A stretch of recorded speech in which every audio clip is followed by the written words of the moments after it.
Allahu Akbar. Allahu Akbar. Allahu Akbar. Allahu Akbar. Allahu Akbar. Allahu Akbar. Allahu Akbar. Allahu Akbar. Allahu Akbar. Allahu Akbar kabira. Walhamdulillahi katsira. Wa subhanallahi bukratan wa asila. La ilaha illallah wahdah. Sadaqa wa'dah. Wa nasara 'abdah. Wa a'azza jundahu. Wa hazamal ahzaba wahdah. La ilaha illallah. Wa la na'budu illa iyyah. Mukhlisina lahuddin. Walau karihal kafirun. Walau karihal musyrikun. Walau karihal munafiqun. Alhamdulillahi rabbil alamin. Alhamdulillahi alladhi bini'matihi tatimmus salihat. Wa bi'afwihi tughfarudz dzunubu was sayyi'at. Wa bikaramihi tuqbalul ataya wal kurubat. Wa bilutfihi tustarul uyubu waz zallat. Alhamdulillah. Alhamdulillahilladzi amata wa ahya. Wa mana'a wa a'ta. Wa arsyada wa ahda. Wa adhaka wa abka. Wa qulil hamdulillahilladzi lam yattakhidh walada wa lam yakul lahu syarikun fil mulk wa lam yakul lahu waliyyun minadh-dhulli wa kabbirhu takbira. Faya ayyuhal mu'minuna wal mu'minat usini wa iyyakum bitaqwallah. Ittaqullaha haqqa tuqatih wa la tamutunna illa wa antum muslimun. Wa'lamu anna yawmakum hadha yawmun fadilun, yawmun syarifun, wa 'idun sa'idun wa jalilun. Qala Allah Ta'ala fi kitabihil karim. A'udzu billahi minasy syaithanir rajim. Bismillahirrahmanirrahim. Inna a'tainakal kautsar fasalli li rabbika wanhar. Inna syani'aka huwal abtar. Allahumma salli wa sallim wa barik ala sayyidina Muhammad abdika wa rasulika an-nabiyil ummi wa ala alihi wa sahbihi wa sallim tasliman katsira. Allahu akbar. Allahu akbar. Allahu akbar walillahil hamd. Marilah kita senantiasa panjatkan rasa syukur kita kehadirat Allah Subhanahu wa taala atas segala limpahan rahmat, nikmat, karunia, dan yang paling utama adalah nikmat iman, nikmat Islam, nikmat kesehatan, juga kesempatan untuk terus melaksanakan ibadah kepada Allah Subhanahu wa taala. Khususnya pada pagi hari ini, pada tanggal 10 Dzulhijjah, kita dapat melaksanakan ibadah salat Idul Adha di pagi yang penuh barakah. Salawat serta salam senantiasa kita haturkan, senantiasa kita lantunkan kepada junjungan kita Nabi besar Muhammad sallallahu alaihi wasallam. Seorang manusia mulia yang Allah pilih untuk menjadi nabi terakhir, Allah pilih untuk menjadi tauladan, Allah pilih untuk menjadi uswatun hasanah, kafatal linnas, rahmatan linnas, menjadi rahmat bagi semesta alam, bagi sekalian manusia. Allahu akbar, Allahu akbar, Allahu akbar walillahil hamd. Kaum muslimin dan muslimat rahimakumullah. Setiap tahun dalam suasana menyambut hari raya pada tanggal 10 Dzulhijjah, kita mengumandangkan kalimat-kalimat tauhid. Kita mengumandangkan kalimat takbir, mengumandangkan kalimat tahlil, dan mengumandangkan kalimat tahlil. Mengumandangkan kalimat tauhid, la ilaha illallah menunjukkan suatu pengakuan yang kokoh bahwa Allah adalah Zat yang Maha Esa. Tidak ada sekutu baginya. Kalimat takbir, Allahu Akbar, memberi kesan yang kuat dan dalam pada diri kita masing-masing bahwa Allah Maha Besar, Allah Maha Agung. Tidak ada satupun yang dapat menyaingi kebesaran dan keagungannya. Kalimat tahmid,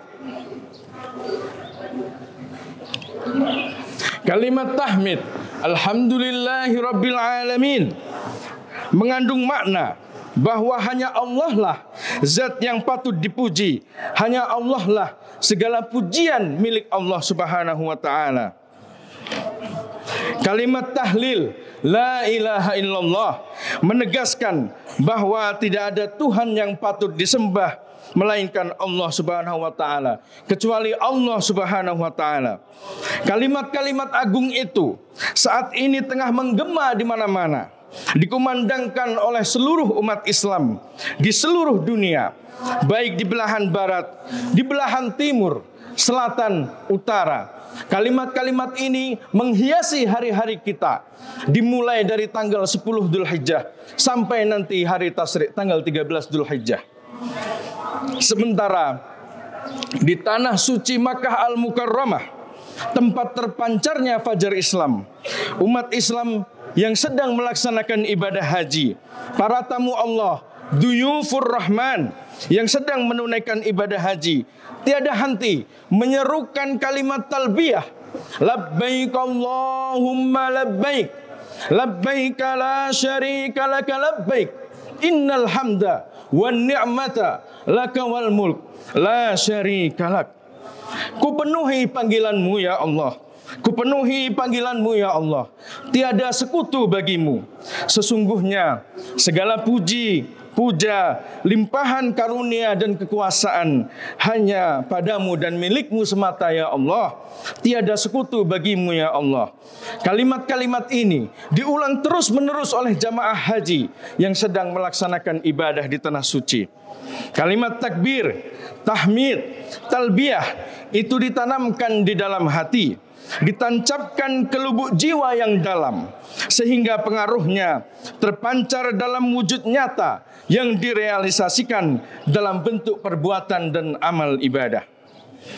Pengakuan kita, syahadat kita terhadap kebesaran Allah yang tiada sekutu baginya, pengakuan kita bahwa hanya Allah lah satu-satunya yang pantas dipuji, segala pujian milik Allah, kepatuhan kita untuk terus menjauhi larangan-larangannya, terus mentaati semua perintah-perintahnya, itu semua merupakan wujud ketakwaan kita sebagai hamba Allah.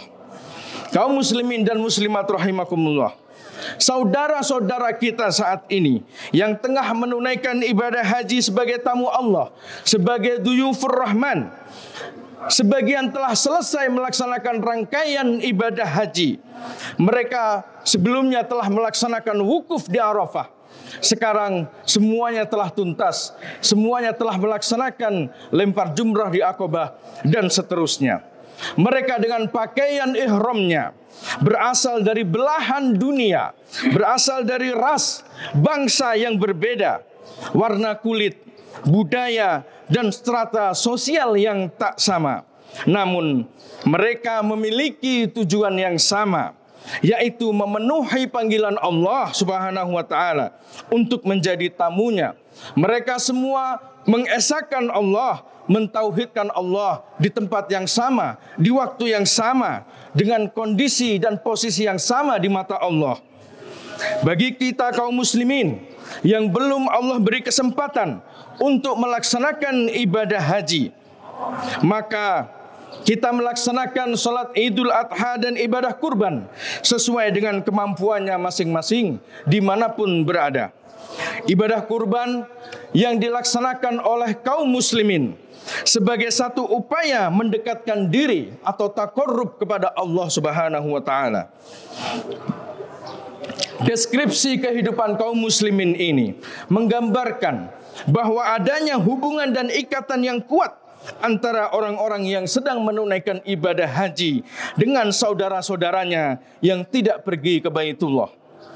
Oleh karena itu, kita melaksanakan sholat Idul Adha dan ibadah kurban pada hakikatnya juga sebagai bentuk kesadaran memenuhi panggilan dan perintah Allah dan mengikuti ajaran Rasulullah sallallahu alaihi wasallam. Allahu Akbar, Allahu Akbar, Allahu Akbar walillahil hamd. Kaum muslimin rahimakumullah, ibadah kurban merupakan salah satu ibadah yang penting dalam ajaran Islam.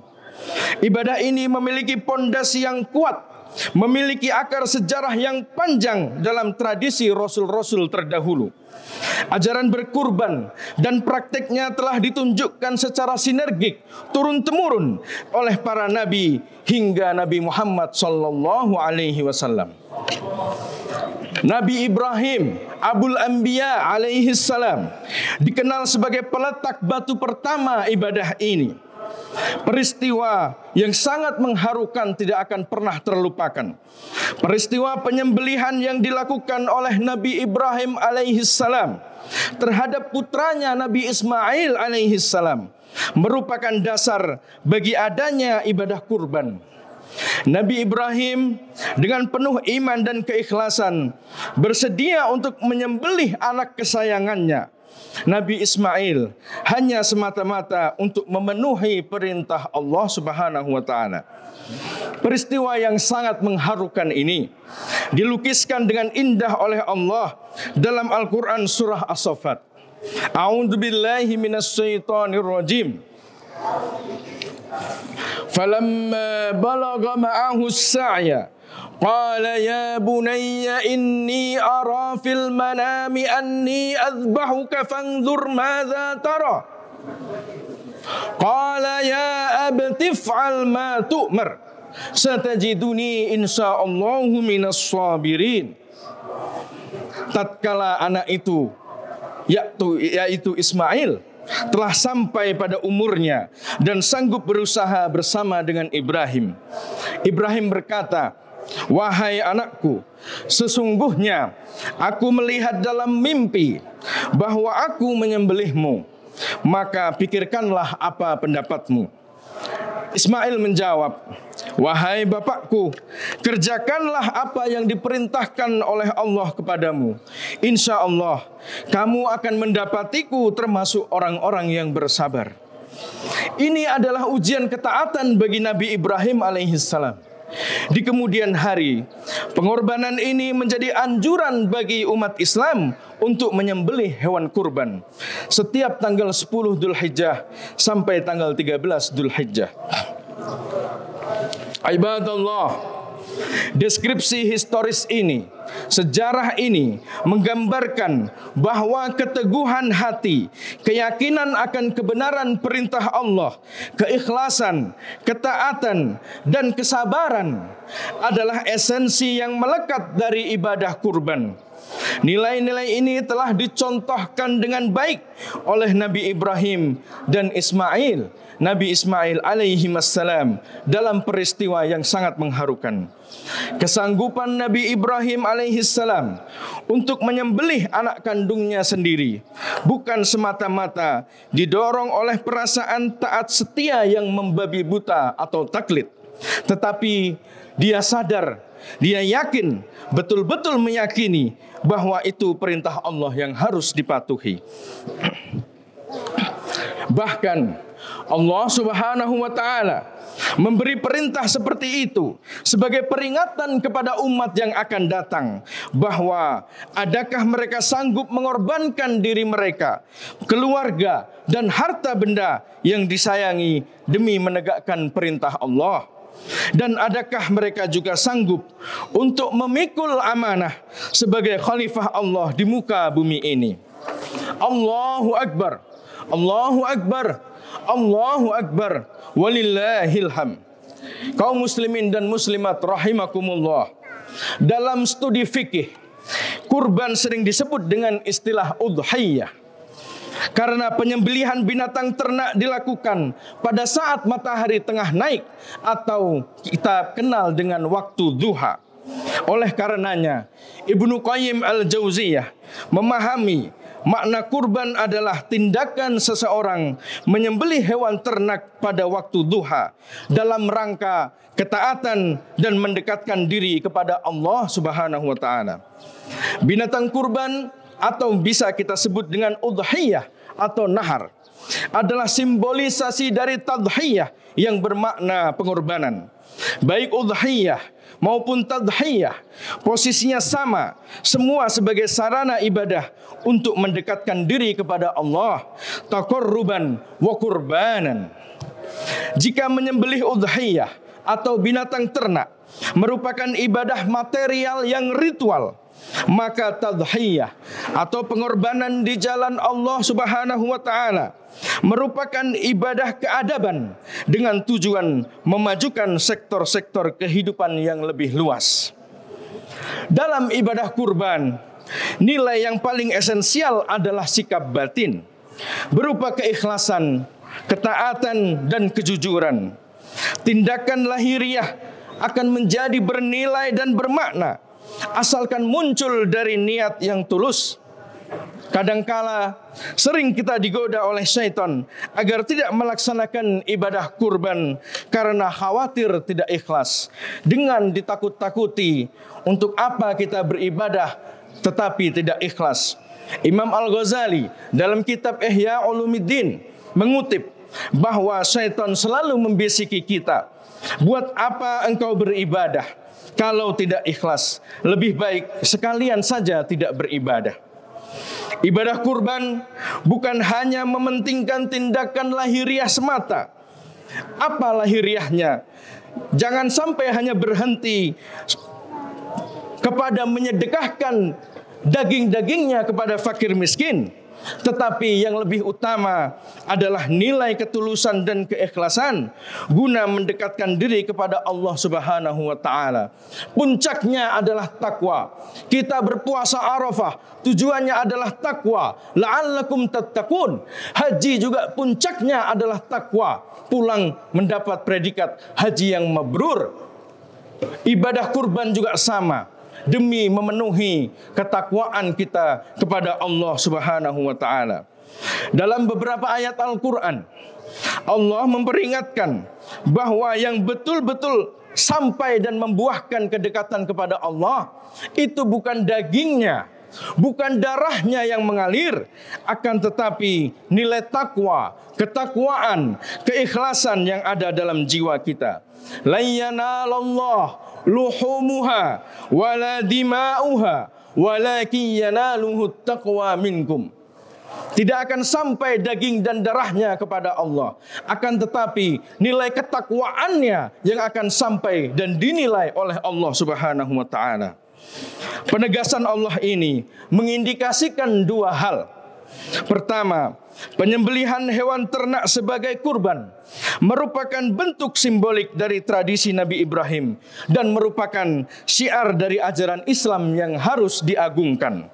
Kedua, Allah Subhanahu wa taala hanya menginginkan nilai ketakwaan dari orang yang menyembelih hewan ternak sebagai ibadah kurban. Indikasi ini sejalan dengan peringatan Rasulullah sallallahu alaihi wasallam bahwa sesungguhnya Allah tidak menilai hanya dari bentuk luarmu dan harta bendamu, tetapi Dia melihat hatimu dan perbuatanmu.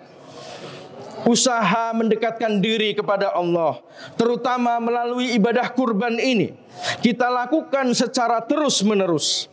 Karena itulah ajaran agama Islam disebut sebagai jalan, syariah, thariqah, sirat menuju mendekatkan diri kepada Allah. Melakukan ibadah kurban bisa bersifat dinamis dan tiada pernah berhenti. Termasuk kita selalu istiqomah dalam menempuh jalan yang hanya berujung pada ridha Allah Subhanahu wa taala.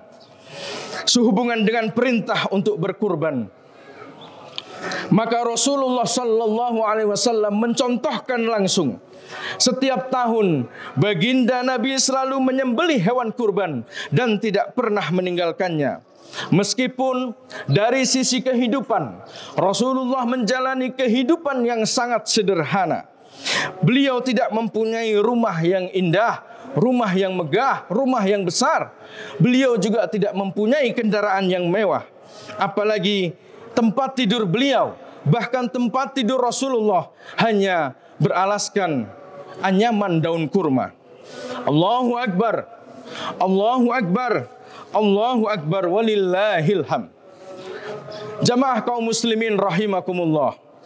Kalau ibadah kurban ini dilaksanakan dengan ikhlas, semata-mata demi mengharap ridha Allah Subhanahu wa taala, maka insya Allah pasti akan memberikan hikmah dan manfaat bagi pelakunya, baik di dunia maupun di akhirat.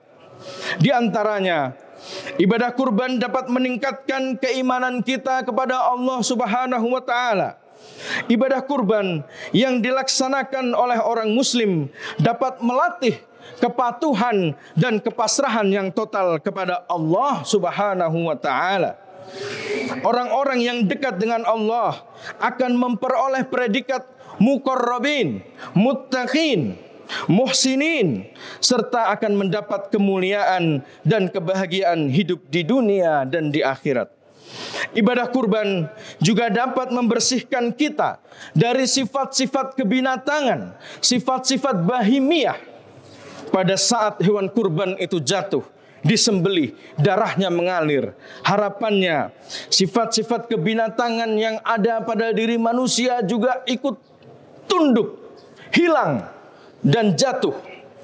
Sifat serakah, sifat rakus, sifat sombong, sifat menindas. Sekarang manusia sangat rakus, semua dimakan, minyak dimakan, tambang dimakan, emas dimakan, semuanya dimakan, tidak pandang bulu. Maka harapannya dengan ibadah kurban ini, ketika binatang kurban itu dikorbankan, kita juga bisa mengorbankan, meninggalkan sifat-sifat buruk kita. Ibadah kurban juga mampu menanamkan rasa kasih sayang dan empati kepada sesama. Ibadah kurban dalam Islam tidak sama dengan persembahan binatang pada agama-agama lain atau kita kenal dengan istilah offering. Agama lain itu juga punya tradisi mengorbankan binatang. Tapi kalau mereka tujuannya adalah untuk kekufuran, kita punya tujuan dimensi sosial. Daging-daging itu Allah perintahkan untuk disedekahkan, untuk dibagikan kepada seluruh fakir miskin. Ibadallah, ibadah kurban dilakukan setiap tahun secara berulang-ulang, terus-menerus. Harapannya nilai-nilai yang terkandung, hikmah-hikmah yang terkandung dalam ibadah kurban itu bisa kita selalu ingat dan tidak kita lupa. Di akhir khutbah ini, dengan penuh khusyuk dan tadharru, kita berdoa kepada Allah Subhanahu wa taala. Semoga perjalanan hidup kita senantiasa terhindar dari segala keburukan yang menjerumuskan umat Islam. Semoga dengan doa ini pula Allah Subhanahu wa taala berkenan menyatukan kita dalam kebenaran agamanya, dalam surganya, memberi kekuatan untuk mentaati perintahnya dan menjauhi segala larangannya. Ibadallah, ja'alana Allahu wa iyyakum minas su'ada'il maqbulin wa adkhalana wa iyyakum fi zumrati ibadihil muttaqin. Qala ta'ala fil Qur'anil azim, a'udzu billahi minasy syaithanir rajim. Qul innama ana basyarum mithlukum yuha ilayya annama ilahukum ilahun wahid faman kana yarju liqa'a rabbih falyamal 'amalan salihan wa la yusyrik bi ibadati rabbih ahada. Barakallahu li wa lakum fil Qur'anil azim wa nafa'ani wa iyyakum bima fihi minal ayati wal dzikril hakim wa taqabbala minni wa minkum tilawatah innahu huwas samiul alim wa qur rabbighfir warham wa anta khairur rahimin. Allahumma ighfir lil mu'minina wal mu'minat wal muslimina wal muslimat al ahya'i minhum wal amwat innaka anta sami'un qaribun mujibud da'awat ya qadiyal hajat. Allahumma aslih ummata sayyidina Muhammad. Allahumma ansur ummata sayyidina Muhammad. Allahumma ansur ikhwanana mujahidin fi Palestin wa Gaza. Allahumma tsabbit aqdamahum. Allahumma ansurhum wa tsabbit aqdamahum. Allahumma ansur ummata sayyidina Muhammad. Allahumma ansur man nasara ad-din wakhdhul man khadhala ad-din waj'al baldatana Indonesia hadhihi baldatan tajri fiha ahkamuka wa sunnatu rasulika ya hayyu ya qayyum ya ilahana wa ilaha kulli syai'. Hadza haluna ya Allah, hadza haluna la yakhfa alaik. Allahumma adfa' 'anna al-bala' wal waba' wal ghala' wal fahsya' wal munkar wal bagh was suyuf al mukhtalifah was syada'id wal mihan ma zahara minha wa ma batan min baladina hadza khasah wa min buldanil muslimin 'amah ya rabbal alamin. Allahumma a'izzal Islam wal muslimin. Allahumma a'izzal Islam wal muslimin wansur ikhwanana fi Palestin wa ahlikil kafarah wal mubtadi'ah wal rafidah wal musyrikin wa dammir a'da'ad din. Waj'alillahumma wilayatana wa biladana wa Palestin biladal muslimin 'amatan fi man yakhafu ilaika wa yattaqi. Rabbana ighfir lana wa li ikhwanina alladhina sabaqu bil iman sabaquna bil iman wa la taj'al fi qulubina ghillan lil ladzina amanu. Rabbana innaka ra'ufur rahim. Allahumma inna nas'aluka al khaira kullah ajilahu wa ajilahu ma 'alimna minhu wa ma lam na'lam wa na'udzu bika minas syarri kullihi ajilihi wa ajilihi ma 'alimna minhu wa ma lam na'lam. Allahumma inna nas'alukal amal. Allahumma inna nas'alukal qaul. Allahumma inna nas'alukal a'mal ma tuqarribuna ila Allah wa tuqarribuna ilal jannah wa na'udzu bika minal aqwal wal a'mal ma yuqarribuna ilan nar ya rabbal alamin. Rabbana atina fid dunya hasanah wa fil akhirati hasanah wa qina adzaban nar. Walhamdulillahi rabbil alamin. Wassalamu alaikum warahmatullahi wabarakatuh.